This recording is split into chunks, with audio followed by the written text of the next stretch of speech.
Thank you so much for being here this morning on Veterans Day. I want to welcome you all here today. I'm Dick Pastor. I'm the commander of Westwood American Legion. There's no speakers. You're going to have to pay attention. Check your hearing aids. Everyone has to be quiet. A little closer so you can hear. Yeah.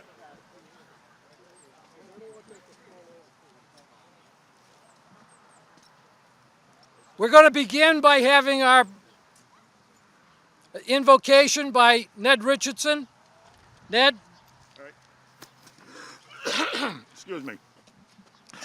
Well, in the absence of any ordained clergy, you've got the adjutant of the Post 2020 here. So let me give you a quick overview of what I'm going to do. First of all, this is the 11th hour of the 11th day of the 11th month. The date of the armistice, which was supposed to end all wars. As we all know, that didn't happen. In 1954, Armistice Day, previously observed, was converted to Veterans Day to honor the service of any and all veterans, not just to remember the fallen, but to honor all veterans. I would like to expand on that. There are people who are veterans that don't even know they're veterans yet. I'm talking about the armed forces of the United States that serve on every continent and serve under and over every ocean in the world. They are men and women, all faiths, all races, all national backgrounds. And they all serve one thing. They all have one thing in common. The following words: I do solemnly swear that I will support and defend the Constitution of the United States against all enemies, foreign and domestic, and that I will bear truth and faith and allegiance to the same, and I take this obligation freely, without any mental reservation or purpose of evasion, and that I will well and faithfully discharge the duties of the office on which I am about to enter. So help me God. And the last words I would say is, God save the United States of America.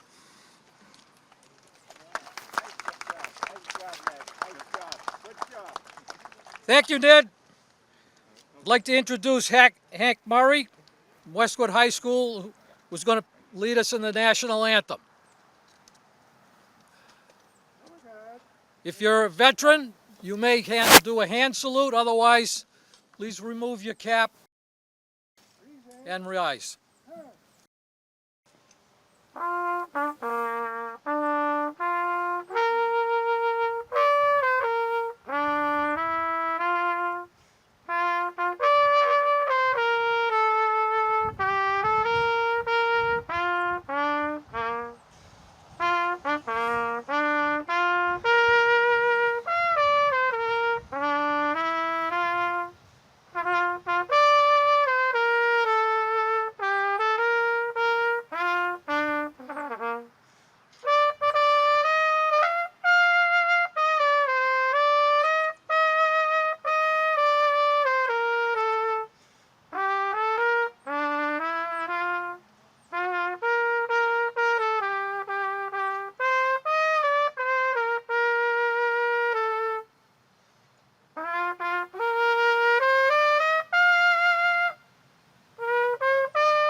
Thank you, Hank. We want to have the scouts come up, and if everyone would please join us, we're going on Pledge of Allegiance. Face the flag. Are we ready?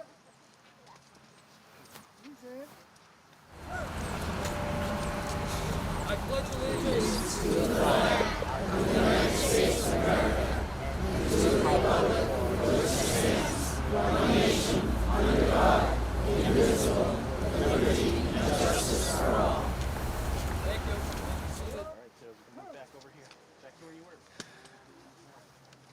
Before we do our ceremony, we're going to have some speakers offer some thoughts on Veterans Day.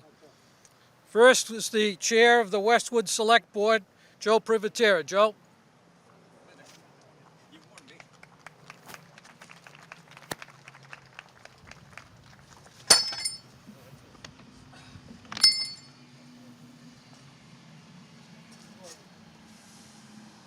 Before I begin, can everyone hear me?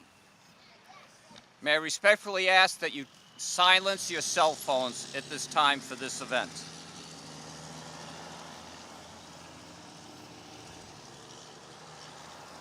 Thank you, Commander Pastor, for that welcome, and thank you to all of the members of the American Legion Post 320.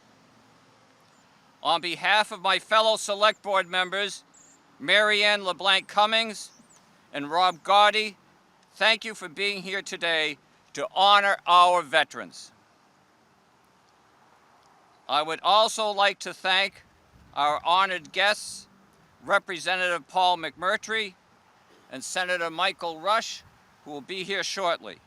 Thank you for joining us today.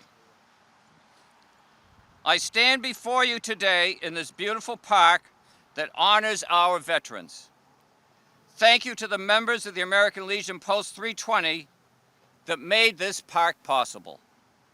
And thank you to everyone who made today's celebration possible as well. I want to welcome all of our veterans and their families, as well as all of the active military men and women joining us today. This day is for our veterans. We salute you for your bravery, sacrifice, and passion for our country. We must also remember the veterans that cannot be with us today. The veterans that are suffering physically and emotionally from events that they experienced while serving our country. Many are homeless, and many unfortunately are suffering silently alone.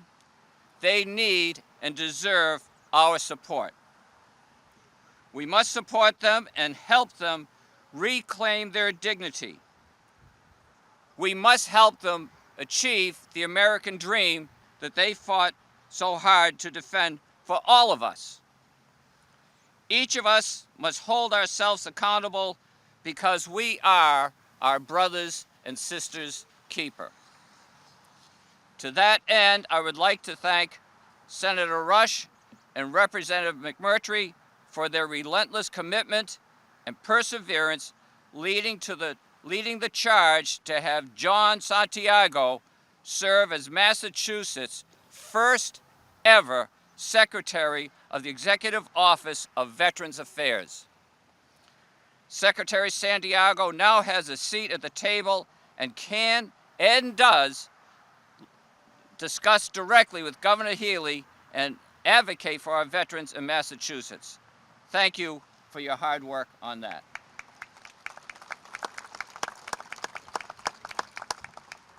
In closing, because you served, these words, land of the free and home of the brave, are true today more than ever. Now, especially now, we must pray for peace. General Douglas MacArthur once said, "The soldier, above all others, prays for peace. For it is the soldier who must suffer and bear the deepest wounds and the scars of war." God bless Westwood, God bless our veterans and their families, and God bless America.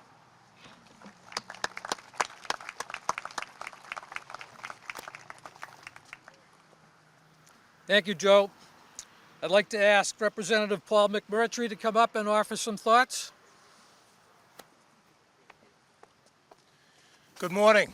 I'm so happy to be here in Westwood on yet another beautiful day to celebrate the service and sacrifice of the men and women who have worn the uniform of our country. I, for one, am mindful that my public service would not be possible without the commitment of our veterans, and I'm here to thank them and thank you for supporting their efforts.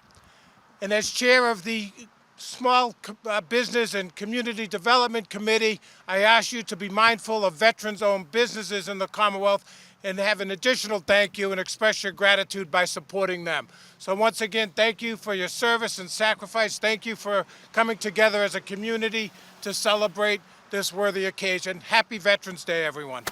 Thank you. Appreciate it, Ken. Thank you, Paul. Before I begin the ceremony, I'd like to offer a few words. On November 11, 1918, an armistice was signed stopping World War I.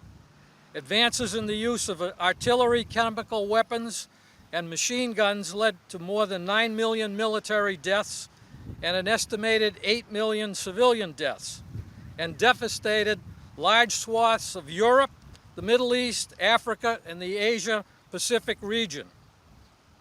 A generation later, a Second World War would follow, which was even deadlier than the first. The American Legion had been advocating for an Armistice Day to be observed as a national holiday since 1920. In the aftermath of World War II and the Korean War, the American Legion began advocating for an all-veteran day to honor every American who honorably served in our nation's military since the Revolutionary War. On October 8, 1954, President Eisenhower signed a proclamation officially changing Armistice Day to Veterans Day. During the observance of the first official Veterans Day, our organization spelled out its vision for the new national holiday. Quote, "Veterans Day, like Armistice Day of before, will ever remain a day of remembrance for those who have placed their love of God and country, their devotion to liberty and freedom, above even life itself. But also it should be a day of rejoicing. The American manhood and womanhood always have measured up to our responsibility." Close quote. While those responsibilities may have shifted and evolved with each subsequent generation, the love for this country is a common thread that bonds veterans from the earliest days of our nation's founding to those serving today. One responsibility that all Americans should carry is the remembrance of those who have made our freedom possible. By virtue of your attendance here today, you have shown an appreciation for veterans. The people here today are veterans, friends, family members, co-workers, and neighbors of veterans. It is up to us to ensure that every veteran believes that his or her service to this country is respected by their fellow Americans. There are many tangible ways that we can acknowledge their sacrifice, but the easiest is to simply say, "Thank you for your service to our country." Winston Churchill, while speaking of the Royal Air Force's defense of Britain during World War II, delivered his famous "Never was so much owed by so many to so few" speech in 1940. The same can be said of American veterans today. In 1980, about 18% of U.S. adults were veterans. Today, it is approximately 5%. Active duty service members comprise less than 1/2% of the U.S. population. When Hurricanes Helene and Milton wreaked havoc on the southeastern United States, thousands of active duty reserve and National Guardsmen mobilized to provide life-saving relief and recovery operations. An estimated 43,000 U.S. troops and a dozen warships are currently deployed in the Middle East. Marine Corps detachments provide security at U.S. embassies worldwide. Members of the Coast Guard perform an average of 42 search and rescue missions daily and facilitate the movement of $15.5 billion worth of goods and commodities through our maritime transportation system every day. All Americans benefit from the service of this small and distinguished group of volunteers who currently comprise the U.S. Armed Forces. In closing, I would like to quote American Legion National Commander James LaCourciere from his recent remarks following last week's national election, where he said, quote, "It is time for Americans to unify behind the current and incoming leaders that we have elected. We should also remember that it is America's veterans, past and present, who have made it possible for us to hold free elections in the greatest nation on earth, close quote. So on this Veterans Day, we honor the men and women who have served and continue to serve in the greatest military the world has ever known. To all of America's veterans, past and present, the message is simple. We will never forget you. Thank you for your service. Thank you all for being here this morning, and God bless America.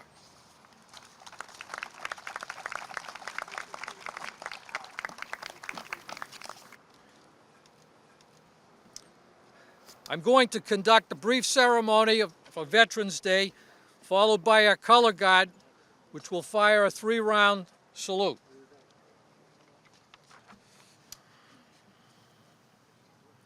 On this Veterans Day, we are commemorating the service of veterans of all wars. We remember how men and women set aside their civilian pursuits to serve their nation's cause, defending the freedom of mankind and preserving our precious American heritage. We believe our strength on the field of battle, on the supply lines which nourished our armed might, lay in the justice of our cause against the forces of evil. We believe our determination made us better warriors because we fought with our minds and our hearts as well as our bodies. We recognize service to our country and her cause does not end with the termination of military service. We continue our endeavor on behalf of an honorable world peace with a feeling of profound gratitude to God and to the men and women who gave their lives in their part of the cost of this noble cause. Our blood and sweat, we learned of purpose, sacrifice, tolerance, bravery, and discipline. There are solid foundation stones upon which a great nation is built.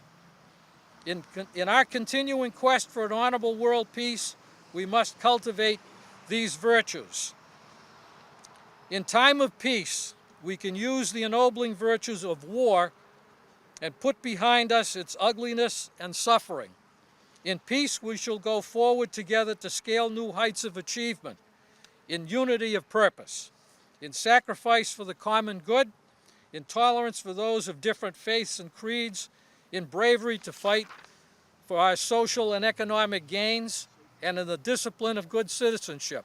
We shall move forward in the sight of God as a strong nation in a peaceful world. Color guard, 10 Hut, please fire a 3-round salute.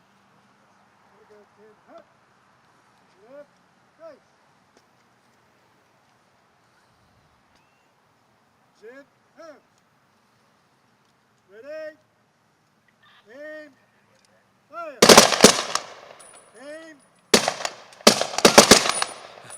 Aim. Fire. Order. Turn. Thank you. That concludes our ceremony this morning. Thank you all for being here. Pleasure seeing you.